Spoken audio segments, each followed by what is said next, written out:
Meus amados e queridos irmãos, tudo bem? Que a graça de Deus esteja sobre a sua vida, sobre a sua família, sobre tu e a tua casa nesse dia, amém?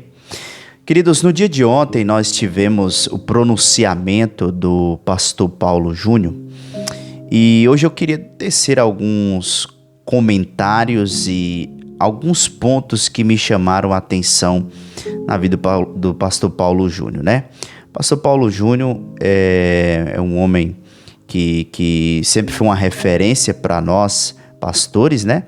E podemos perceber que no dia de ontem ele deu um pronunciamento do seu afastamento da igreja que ele pertence, né?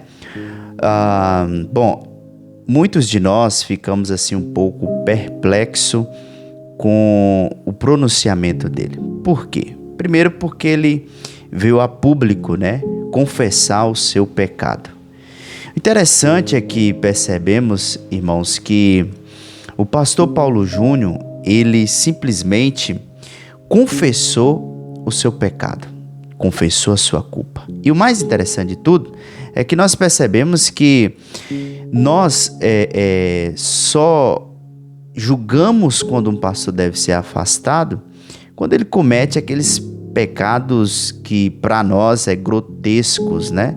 Que é como adultério, por exemplo, roubar a igreja, bebedeira, enfim, esses pecados que são para nós, né, que parece que é pecadão, mas tudo é pecado para Deus.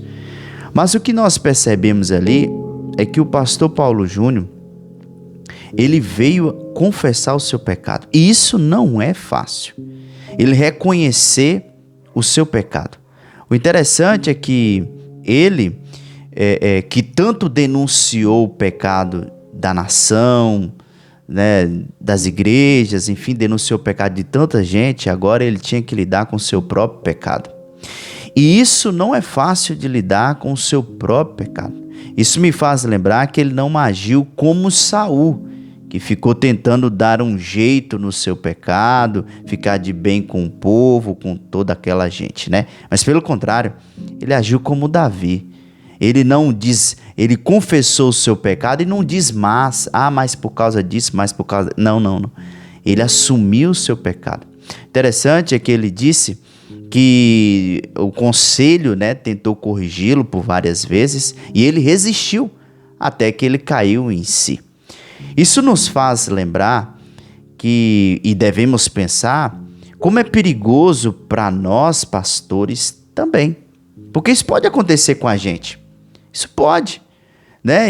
O pastor Paulo Júnior ele disse que ele tentou de maneira arbitrária, abusiva, ele estava sendo assim, ele estava manipulando o conselho da igreja, ele assumiu esse pecado e agora ele reconhece que ele não estava com os requisitos para o pastoreio. O mais interessante também, dentro de tudo, né, tem tantas questões interessantes desse pronunciamento dele, é que também acabam as especulações. Acaba por que ele foi afastado, por que ele se afastou e etc e tal. Não, ele já veio publicamente, pediu perdão, né, pela forma que estava tratando os membros da sua igreja, pela forma que tratou a sua família. Isso é importante, porque muitas vezes tem muitos pastores que estão no poder, que a família está em declínio, que a família está vivendo, dias terríveis, mas o pastor não abre mão para cuidar da sua casa e nem cuidar de si. Um texto interessante é que Paulo diz assim, né, a Timóteo: cuide de ti e da doutrina. Cuide de ti e da doutrina. Quantas vezes nos esquecemos de cuidar de nós, de olhar onde estamos errando, de olhar onde estão sendo os nossos erros e corrigi-los, aceitar a correção do outro, porque o Paulo Júnior, ele teve dificuldade de aceitar a correção dele, ou na verdade, do que os outros estavam dando uma correção para ele, ele teve dificuldade de aceitar essa correção. E muitas vezes o pastor ele entra nessa bolha e acha que não precisa ser corrigido. Uma liderança entra nessa bolha e acredita que não precisa ser corrigido, que não precisa de orientação, que não precisa rever a sua vida. Eu vejo ali que o pastor Paulo Júnior, a atitude dele foi nobre. Bom, a gente tem como analisar o coração? Não, isso é função de Deus. Mas percebemos que Deus está trabalhando no meio da igreja, irmãos. Deus está trabalhando. Olha para você ver o que Deus está fazendo. E isso também é para alertar a igreja, para alertar a liderança, né? Para não ter um comportamento abusivo, arbitrário, né? Devemos tomar cuidado com isso, para não agir de maneira arbitrária, de maneira abusiva. Agora, isso também a culpa é nossa. Por quê?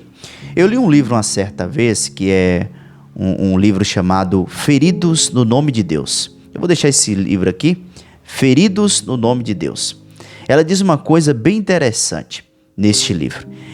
Ela diz assim: embora os abusadores existam e os abusadores devam ser condenados, a culpa também é nossa. Por quê? Porque nós idolatramos esses homens, idolatramos pastores, cantores, levantamos para nós ídolos. E quando isso acontece, é fácil haver abuso, arbitrariedade, é fácil ter manipulação, é fácil ter enganação. Por isso, nós devemos tomar cuidado se não estamos levantando para nós ídolos. Devemos tomar cuidado. Então você, meu querido, minha querida, tome cuidado. É um alerta para a igreja brasileira, é um alerta para as lideranças, é um alerta para nós pastores, é um alerta para a igreja, esse pronunciamento do pastor Paulo Júnior.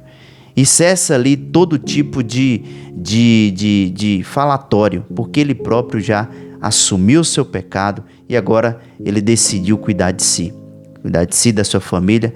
Que Deus derrame graça e favor na vida da igreja que Paulo Júnior pastoreava, dos irmãos que foram feridos, que sofreram por causa desse abuso, por causa dessa arbitrariedade, né, que possam ser resgatados pelo poder de Deus. E nossa função aqui é orar, pedir a graça de Deus sobre a vida dele, para que ele possa se recuperar e voltar um dia para o ministério.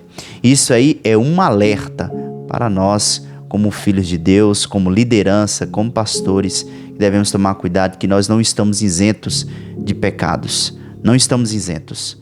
Nós devemos assumir nossos erros, pedir perdão àqueles que nos feriram. Ele pediu perdão tanto para a igreja, quanto para os irmãos, como para aqueles também que acompanham ele nas redes sociais, né? Enfim, que fica esse alerta para nós, tá bom?